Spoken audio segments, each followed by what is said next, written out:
sloppy. Those are brutal, man. I cannot get. Boom. What's going on, guys? So today's Saturday. Just woke up. I'm getting ready to go work out. And today's day 11 of the 6-week mini cut.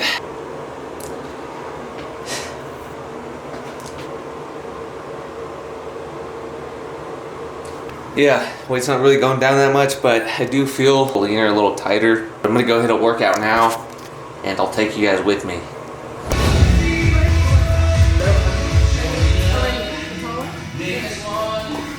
Welcome back, everyone, to another voiceover. So this workout primarily was to work on the split jerks, man. 2019, it's the year of the split jerk for me. For some reason, this has been the hardest move to learn, probably just because you have to just not really think about it and just let stuff flow. So I'm gonna start off with the 5 strict press, 5 push press, 5 push jerk, and then 5 split jerks, just because I'm fresh right now. Try to do them as best I can. And then I'm gonna go into some hang cleans and some farmer's carries, but this is what I'm starting off with. Gonna do 4 sets of 5, 5, 5, and then slowly add weight. So like I was saying, man, I feel like the split jerk is just, it's a super technical movement. You go from a clean and then to a split jerk. Your feet have to land in the right position at the right time. You have to have like the right distance, and you gotta, make sure you're even. So I've never done it in my life, so obviously that's why I'm running on all these hiccups, getting coached as much as I can, as you guys can see there, giving me some advice. He was saying use the line, which is an awesome pointer, because if you use a line, once you split, you can see what foot needs to go either forward or backwards less or more. For me, in my case, I split my back foot way too far and my front foot barely forward, man. So a big thing for me has just been working on splitting that front foot forward. This is usually whenever I do these, I don't add any weight just because I'm trying to get that form and foundation down. But this day I did want to add weight just because I wanted to know how it felt whenever you catch it and land in the right positions.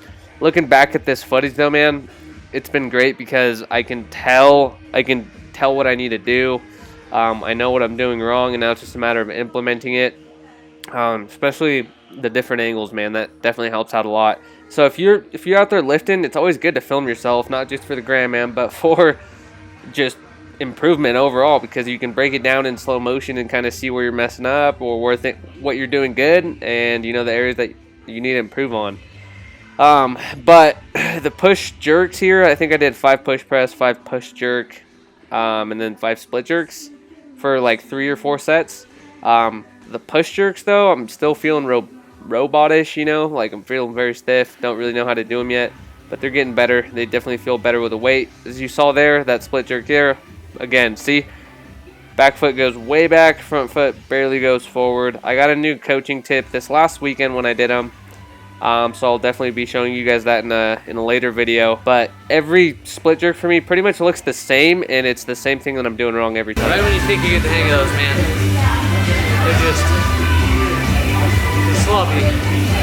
Alright, so I did 3 sets of 5, 5, and 5. Now I'm just gonna do maybe another 2 to 3 sets of just 5 split jerks. Just trying to get it down how it feels with, a heavier load, heavier for me, obviously some weak weight, but gonna go ahead and do that and then see how they go. Yeah, here I'm doing it with 95 pounds. See, that barely moved on that first one. Obviously I've never done it with weight, so once you start adding a little bit more weight, it definitely feels a lot different. And you can, if you mess up, you feel it a lot more. Like on a few of them I lost my balance, and I definitely felt where I messed up, and then on ones that I got them pretty good. Alright, so on that set, I saw how crucial that foot position is for sure, because I freaking lost my balance. Shit was flying all over the place, so. And also on one of them it floated, so it's gonna take some time to get these down. But yeah, see, that front foot's barely going forward. The line technique that I was getting coached on earlier is basically use a line, step up to it, and what you want to do is you want to be even both in the back and in the front. Just, you're not really moving anywhere. Alright, so that last rep I almost knocked myself out. I almost caught my chin, which I've done before, and it's not fun. But one thing I want to talk about was just kind of doing something out of your comfort zone and stuff that's new. Like coming in the CrossFit gym for me at first was super hard. I was just so intimidated. I didn't know what the hell I was doing or how I was gonna do, and just being scared of being judged and stuff, you know? Like, come on, man, like, you should be able to do all this stuff. But I mean, not being scared and just not caring that you're gonna look dumb and just embracing the fact that you're a beginner will definitely help you out, because right now I'm doing lightweight. My friggin' form is horrible, but I'm trying, and me personally, I'm trying my best. Like, I'm giving it my all, and that's all I care about. I don't care if I look dumb or if, you know, I'm not pushing like heavyweight or whatever it is. As long as I'm making these slow progressions and I'm getting better at it because I want to do this movement well, and that's all I care about, man. So I'm gonna go ahead, do one more set, and then jump into the hang cleans. Boom, and this angle shows us again that my front foot barely goes forward. What needs to happen though is the back foot doesn't need to go as far back, and the front foot definitely needs to go forward more. And the line, basically just dropping and being perfectly even with that line. So whenever you split, you should be perfectly even. Feels good adding a little bit of weight on it, just to know what that would feel like catching it. And you feel it a lot more when you catch it in a good position when you don't. So I'm gonna keep doing it with super low weight, just until we get that form down. It felt good to hit these. I think I've done 2 or 3 times this week, but nothing past just the bar. So today was the heavier day. So I'm gonna do some hang cleans. We'll jump into those. Do a little 7-minute EMOM. I'm gonna do 5 hang cleans and then rest the rest of the minute and then keep going. I'm probably gonna stay light, maybe 115, 135 maybe, but we're gonna get into it. Yeah, like I was saying, man, if you're a beginner at anything, whatever type of lift or whatever type of training you're doing, don't be scared to work on the fundamentals. Don't be scared to do stuff with no weight, because you're going to thank yourself down the road whenever you have good positions, you can move well, and you don't have any imbalances. Obviously, with a split jerk, if you're adding weight and you don't do something right, you're going to feel it, man. You're going to either hurt yourself or you're just going to fail miserably. And that's why I'm doing stuff with no weight, breaking down these movements, and even doing different exercises to work on those positions and stuff that will carry over to that lift. All right, so that's 2. I'm gonna try and get the last 5 sets of 135, just to get used to a little heavier load. And that's what I did with cleans. I mean, I'm not saying I clean the best, but I used to not be able to clean very well at all. And I just started implementing different exercises and cleaning more, obviously with less weight, little to no weight, and then increase weight from then on. And I'm still getting coached on cleans and stuff. I'm gonna have a how-to power clean video and clean video, because I have a buddy who's really good at these, man. He throws up big weight and is pretty good in CrossFit. You guys might know him. But stay tuned for that video, man. Should be coming up this summer, hopefully around July. Should be an awesome collab. But yeah, man, if you're a beginner, don't be scared to drop weight, do exercises without any weight, just so you can get the foundations down. You're going to thank yourself, man. And especially if you're in it for the long run, you're going to stay healthy as well. So don't be scared to look dumb, man. Just do what you got to do to learn these movements, to improve. And yeah, man, we're in this, it's a marathon, man, not a sprint. So moved on into a little EMOM there of these hang cleans. On some of these, man, I was just trying to flow with the barbell, but it kind of sneaks up on you. What messed me up was I didn't have enough weight. This was only 135, but I didn't have the weights near me, so I had to run and grab them. And it kind of just threw off my whole little EMOM. Alright, that's gonna do it for those.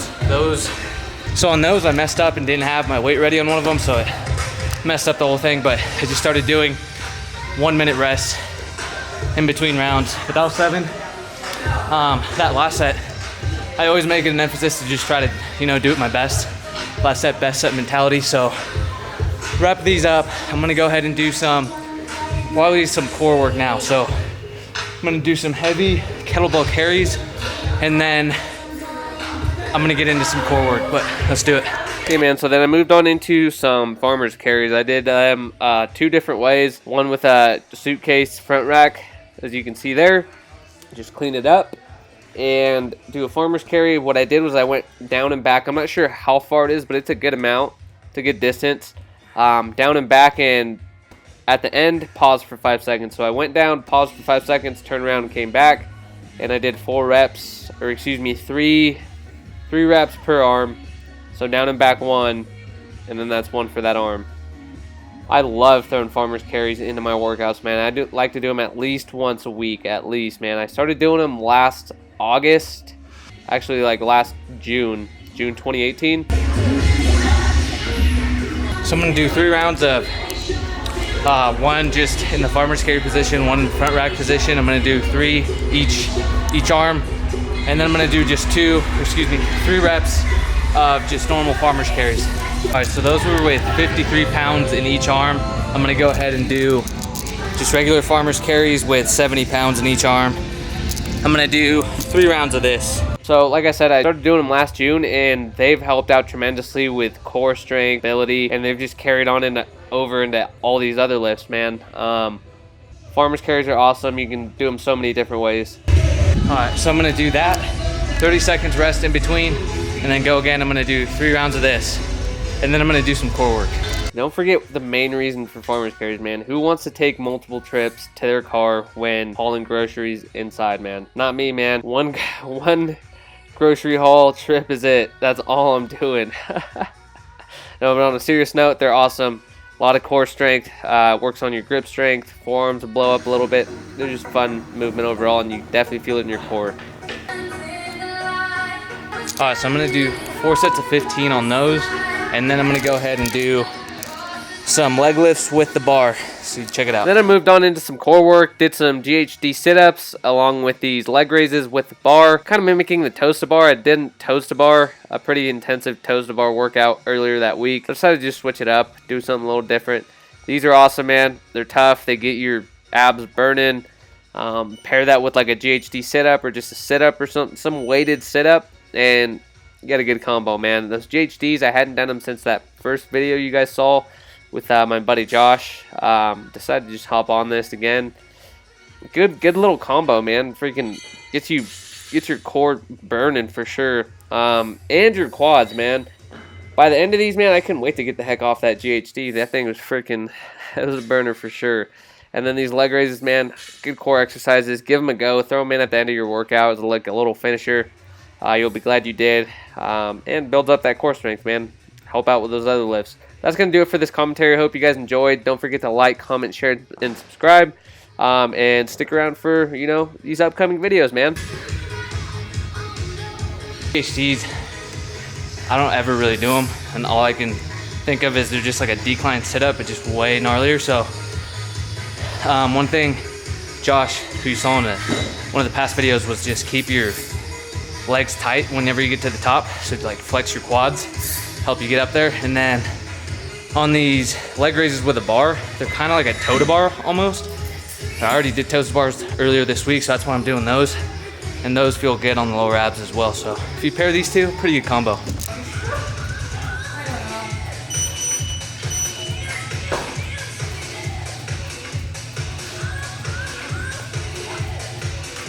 Those are brutal, man. I cannot wait to get off it on the last one. So one more set of these toast to bar, or toast leg raises with the bar, and we're gonna call it a day.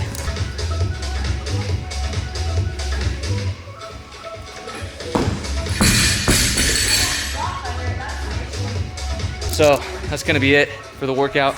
Strict press, push jerk, split jerks, hang cleans, farmer's carries, and now some core. What I did on these bad boys, these GHDs, was 4 rounds of 15, supersetted with 4 rounds of 10 over there.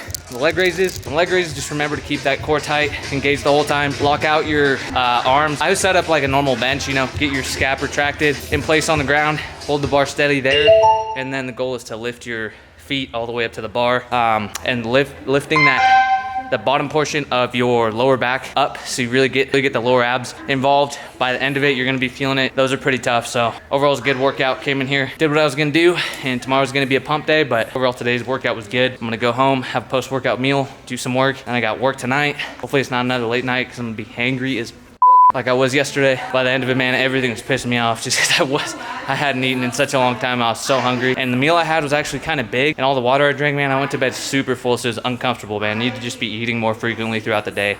That's normally what I do, man, but just this new schedule has me messed up, but part of it, man. Get into the routine, man. New to CrossFit, baby. The 6-week mini cut, day 11 today, so I'll see you guys in the next flip. I like it whenever it's actually cloud cover, because then I can actually film outside, man. So that's gonna do it for the workout. I'm gonna go home, have a post-workout meal, and freaking enjoy the rest of the day, man. It's a great freaking day. Vibes, straight vibes. I got Portland vibes up in this. Just got back from the grocery store, picked up a few essential pieces. Fucking balling out, man. Got some freaking turkey, some blueberries, some strawberries, some bananas. And grab on that, have a post-workout meal. I'll see you guys in a little bit.